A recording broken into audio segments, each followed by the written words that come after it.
ఏంటి సోమ ఎక్కడ ఆగిపోయావు? కొండ ఎక్కువా? స్వామి, నేను మా వాళ్ళతో వచ్చా స్వామి, తప్పిపోయాను. భయంగా ఉంది, ఇంటికి వెళ్ళిపోతా. నువ్వు కనీసం కదా? అవును స్వామి. అయితే నేను ఒక్కడనే ఉన్నా, నిన్ను కూడా తీసుకెళ్తారండి.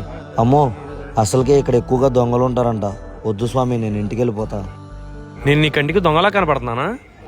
లేదు స్వామి. మరి వెళ్దాం పదా. సరే స్వామియే అయ్యప్పో అయ్యప్పో స్వామియే, స్వామి శరణం అయ్యప్ప శరణం, స్వామియే అయ్యప్పో అయ్యప్పో స్వామియే. అమ్మో, ఓ స్వామి, కొంచెం ఆగు స్వామి, 2 నిమిషాలు కూర్చుందాం. సరే స్వామి. స్వామి, ఇరుముడు దించుకోవచ్చా? దించుకో స్వామి. అవును, మీ ఇరుముల్లో ఏమేమి ఉన్నాయి స్వామి? ఈ స్వామి ఏంటి ఇరుముల్లో ఏమేమి ఉన్నాయని అంటున్నాడు? అమ్మో, డబ్బులు నేను మాత్రం చెప్పకూడదు.